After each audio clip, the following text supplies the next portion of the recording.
हाँ जी प्यारे बच्चों, सत श्री अकाल। प्यारे बच्चों, पंजाब अचीवमेंट सर्वे 2020 की तैयारी के तहत विशा गणित अध्याय पहला संख्यावां ते उप विशा 2 दी छाल 3 दी छाल 5 दी छाल ते आधारित असी MCQs भाव बहु विकल्पी प्रश्न उत्तर करांगे। बच्चों, MCQs करन तो पहला अज असी अपने उप विषय दी एक बार चंगी तरह दोहराई कर लईए। चलो बच्चों ध्यान दिओ। बच्चों ये मैंने संख्या पट्टी बनाई है जिसते 1 तो लैके 21 तक मैंने गिनती लिखी है। हुण असी 2 दी छाल किवें मारनी है ये सीखांगे। बच्चों जिहड़ा ये डड्डू है ये एक संख्या ते खड़ा है। जदों ये 2 दी छाल मारेगा तां ये 3 ते पहुंच जाएगा। इस तो भाव है कि जदों 2 दी छाल मारनी है तो 2 तो पहला जिहड़ी संख्या आ रही है आपां एक संख्या छड्डदे जाना है।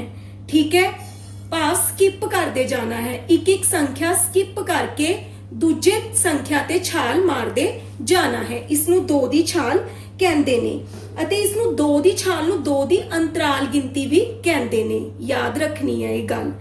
हुण बच्चों जदों डड्डू 3 संख्या ते पहुंच गया तां यह 5 ते पहुंच जाएगा। संख्या 5 ते भाव यह 4 छड्ड देगा, स्किप कर देगा। 5 संख्या तो बाद 7 ते पहुंच जाएगा। ठीक है, 6 संख्या नू स्किप कर देगा, छड्ड देगा। फिर यह 7 तो बाद किस ते पहुंच जाएगा? 9 ते। 9 तो बाद 11 ते, 11 तो बाद 13 ते, 13 तो बाद 15 ते, 15 तो बाद 17 ते, 17 तो बाद 19 ते, 19 तो बाद 21 ते।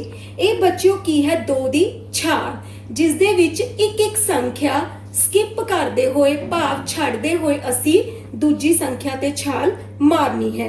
जिवें असी 1 तो शुरू किया, 1 तो बाद असी 3 संख्या ते आ गए, 2 संख्या छड्डती। फिर असी 5 संख्या ते आ गए, 4 संख्या छड्डती। फिर असी 7 संख्या ते आ गए, 6 संख्या छड्डती। फिर असी 9 ते आ गए, 8 संख्या छड्डती। इस तरह करते करते आपां अगे वधी जावांगे। कहण दा भाव है कि 2 दी छाल दे विच एक संख्या स्किप करते हुए छाल मारनी है। हुण असी सीखांगे 3 दी छाल। 3 दी छाल दे विच असी किन्ने संख्यावां स्किप करनियां ने? 2। ठीक है, जिवें डड्डू किसते खड़ा है? एक संख्या ते। जदों ये 3 दी छाल मारेगा तो ये किसते पहुंच जाएगा? असी 2 संख्यावां स्किप करांगे, 2 ते 3, तो ये किसते पहुंच जाएगा? 4 ते। फिर 5 ते 6 छड्ड दांगे, किसते पहुंच जाएंगे? 7 ते। 8 ते 9 छड्ड दांगे, फिर 10 ते। 11 ते 12 छड्ड दांगे, 13 ते। 14 ते 15 छड्ड दांगे, 16 ते। 17 ते 18 छड्ड दांगे, 19 ते। ठीक है बच्चों, 3 दी छाल 3 दी अंतराल गिनती दे विच आपां ने किन्ने संख्यावां स्किप करनियां ने? 2। जिवें 1 तो शुरू कीती तो 4 संख्या ते आ गए। किन्नी संख्यावां स्किप कीतियां? 2। केड़ियां केड़ियां? 2 ते 3। फिर असी 7 ते आ गए। किन्नी संख्यावां स्किप कीतियां? 2। केड़ी केड़ी? 5 ते 6। ये बच्चों की है 3 दी छाल। हुण असी सीखांगे 5 दी छाल, भाव 5 दी अंतराल गिनती। 5 दी अंतराल गिनती दे विच तुसी किन्नियां संख्यावां स्किप करोगे? सोचो सोचो। 4। किन्नियां संख्यावां स्किप करोगे? 4। जिवें डड्डू 1 ते खड़ा है तां जदों ये 5 दी छाल लाएगा तां केड़ी संख्या ते पहुंच जाएगा? 6 ते। तां इसने किन्नियां संख्यावां स्किप कीतियां? 1 2 3 4। हुण ये 6 ते है, फिर किस ते पहुंच जाएगा? 11 ते। 1 2 3 4, 4 संख्यावां स्किप करतियां। जदों ये 11 ते है, फिर 11 तो जदों छाल मारेगा 5 दी किस ते पहुंच जाएगा? 16 ते। 16 तो बाद बच्चों किस ते पहुंच जाएगा? हाँ जी, 21 ते।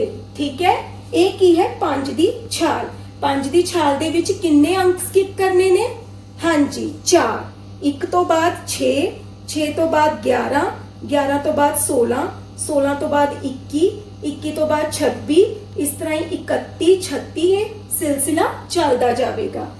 ठीक है बच्चों, मैनू उम्मीद है कि तुहानू 2 दी अंतराल गिनती, 3 दी अंतराल गिनती, 5 दी अंतराल गिनती हुण क्लीयर हो गई। आओ हुण आपां MCQs करिए। अपना पहला MCQ की है? नमूना पूरा करो।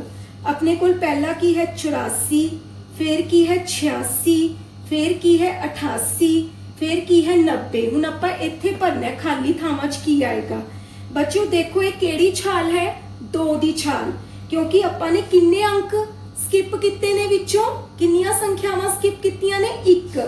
84 तो बाद 85 छड्ड के 86 ते छाल मारी, 86 तो बाद 87 छड्ड के 88 ते छाल मारी, फिर 99 छड्ड के 90।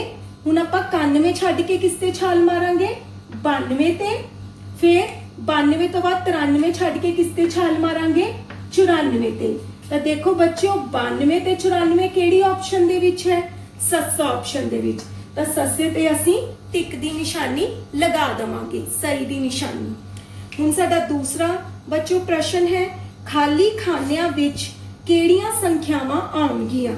खाली खाने हैं बच्चों यह 2, पहला अपने कोले 30 है, फिर 33, फिर 36, फिर 39। बच्चों देखो ये केड़ी छाल है, 3 दी छाल। किवें पता चलिया 3 दी छाल है, तुहानूं मैं दस्सिया सी कि 3 दी छाल दे विच आपां किन्नियां संख्यावां स्किप करनियां ने, किन्नियां छड्डनियां ने, 2। इहदे विच 2 ही छड्डियां होईयां ने। 30 तो बाद 33 ते आ गए, किन्नियां संख्यावां छड्डियां, 31, 32, 2। फिर 34, 35 छड्ड के 36 ते आ गए, फिर 37, 38 छड्ड के 39 ते। हुण केड़ी छड्डांगे, 40, 41 छड्ड के 42 ते आ जाएंगे, 43, 44 छड्ड के 45 ते आ जाएंगे। ठीक है, एक ही है 3 दी छाल। देखो 42 ते 45 केड़ी ऑप्शन च आ रहे हैं, एड़ा ऑप्शन ते सही दी निशानी लगा देवांगे। अगला बच्चों MCQ है, रसलीन ने गिनती 10 तो शुरू की, किस तो शुरू की, 10 तो शुरू की, अते 5 दी अंतराल गिनती विच की नहीं आवेगा। हुण आपां नूं उरे ऑप्शंस दित्तियां होईयां ने 15, 37, 25, 40। आपां ने दसना है कि रसलीन ने 10 तो शुरू किया अते किन्ने दी छाल मारी, 5 दी। अंतराल गिनती भाव 5 दी छाल, 5 दी अंतराल गिनती भाव बच्चों 5 दी छाल। तो केड़ा अंक इन्हां चों नहीं आवेगा बच्चों, जदों इसने 10 तो, रसलीन ने 10 तो छाल मारनी शुरू की, तां ये केड़े अंक ते पहुंचेगी, 15 ते। ठीक है, क्योंकि 5 दी छाल दे विच आपां 4 संख्यावां स्किप करनी है, 11, 12, 13, 14। 4 संख्यावां स्किप करके 15 ते पहुंच गई। फिर किन्नियां संख्यावां स्किप करेगी, 16, 17, 18, 19। किस ते पहुंचेगी, 20 ते। इस तरह करदे करदे 25 ते पहुंच जाएगी, फिर 30 ते, फिर 35 ते, फिर 40 ते। इस तरह ये छाल मार दी जाएगी। हुण देखो अपने कोले 15 भी आ रहा है, 25 भी आ रहा है, 40 भी आ रहा है, 37 नहीं आ रहा 5 दी छाल दे विच। ते एदा मतलब अपने कोले बच्चों 37 ऑप्शन की है, एक ते टिक लगावांगे। पूछया सी ना कि केड़ा अंतराल गिनती विच की नहीं आएगा, 37 नहीं आएगा, बाकी ये सारियां संख्यावां आउणगियां। हाँ जी बच्चों, अज लई इन्ना ही। हुण तुसी इन्हां MCQs नूं अपनी कॉपी ते सोना सोना नोट करके हल करना है, अते तुसी 2 दी छाल, 3 दी छाल, 5 दी छाल भी संख्या पट्टी बना के मारनी है। ठीक है, ताकि तुहाडी वध तो वध इसका अंतराल गिनती का अभ्यास हो सके। धन्यवाद।